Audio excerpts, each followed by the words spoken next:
24 अप्रैल को भारत में पंचायती राज दिवस मनाया गया।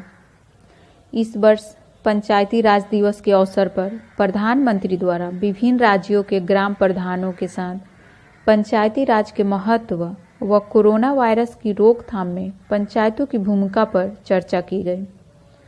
इसके प्रमुख बिंदु हैं 24 अप्रैल को पंचायती राज दिवस मनाए जाने का कारण 73वां संविधान संशोधन अधिनियम 1992 है, जो 24 अप्रैल 1993 से प्रभाव में आया था।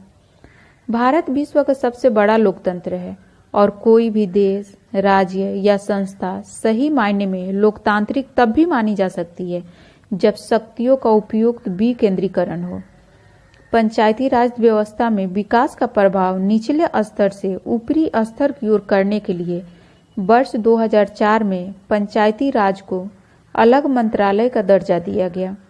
भारत में पंचायती राज के गठन व उसके सशक्त करने की अवधारणा महात्मा गांधी के दर्शन पर आधारित है।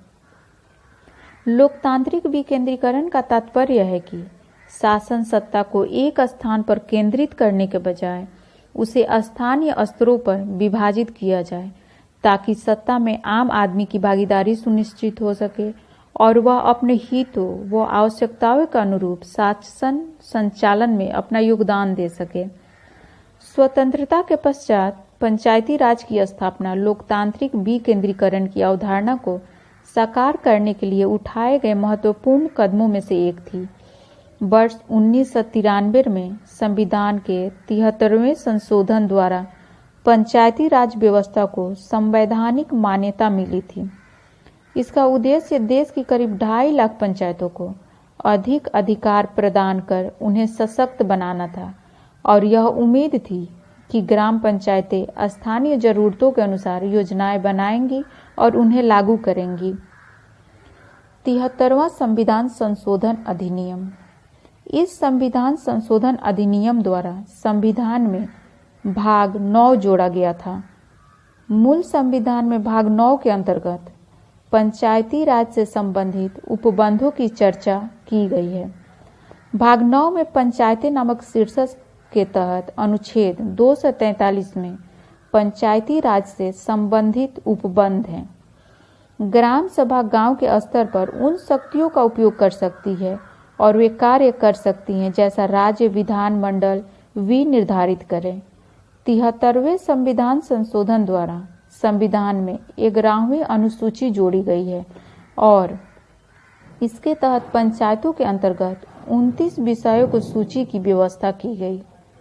पंचायत की सभी सीटों को पंचायत के निर्वाचन क्षेत्रों में प्रत्यक्ष चुनाव द्वारा निर्वाचित व्यक्तियों से भरा जाएगा।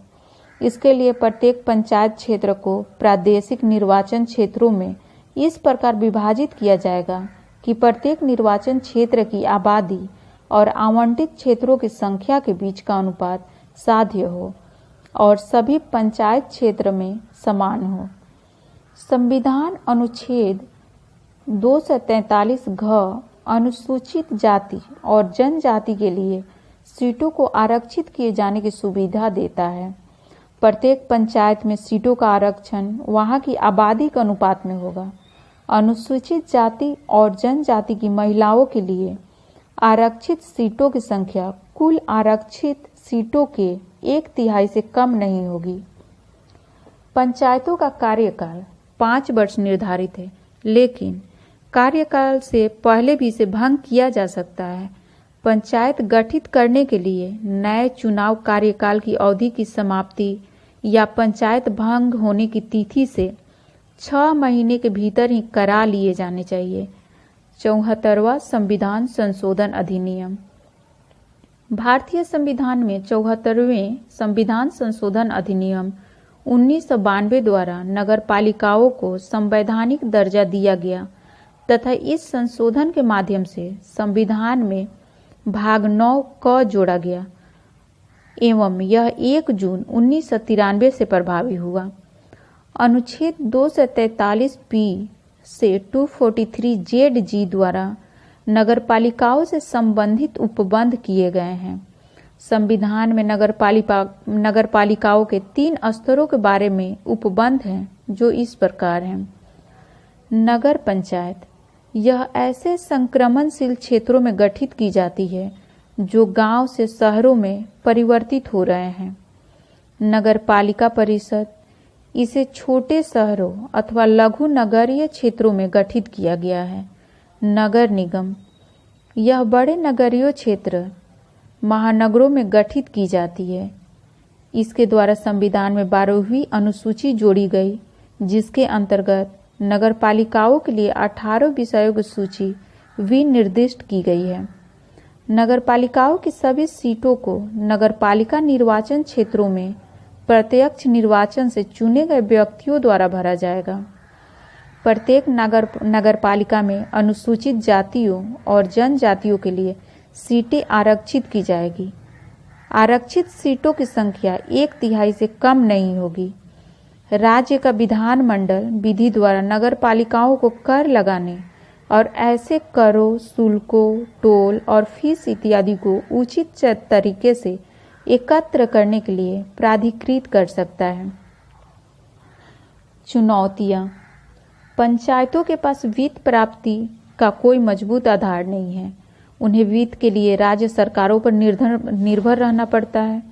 ज्ञातव्य है कि राज्य सरकारों द्वारा उपलब्ध कराया गया वित्त किसी विशेष मद में खर्च करने के लिए ही होता है। कई राज्यों में पंचायतों का निर्वाचन नियत समय पर नहीं हो पाता है। कई पंचायतों में जहां महिला प्रमुख है, वहां कार्य उनके किसी पुरुष रिश्तेदार के आदेश पर होता है।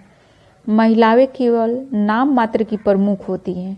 इससे पंचायतों में महिला आरक्षण का उद्देश्य नकारात्मक रूप से प्रभावित होता है। क्षेत्रीय राजनीतिक संगठन पंचायतों के मामलों में हस्तक्षेप करते हैं, जिससे उनके कार्य एवं निर्णय प्रभावित होते हैं। इस व्यवस्था में कई बार पंचायतों के निर्वाचित सदस्यों एवं राज्य द्वारा नियुक्त पदाधिकारियों के बीच सामंजस्य बनाना मुश्किल होता है, जिससे पंचायतों का विकास प्रभावित होता है। पंचायती राज व्यवस्था को सशक्त करने के उपाय।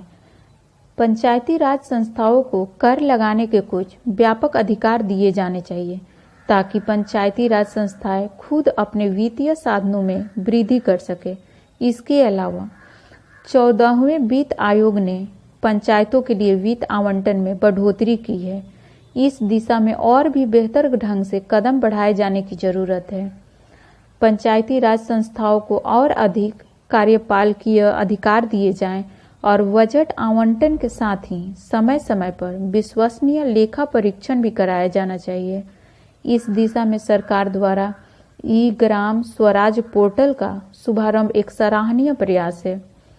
महिलाओं को मानसिक एवं सामाजिक रूप से अधिक सशक्त बनाना चाहिए, जिससे वे निर्णय लेने में मामलों में आत्मनिर्भर बन सके।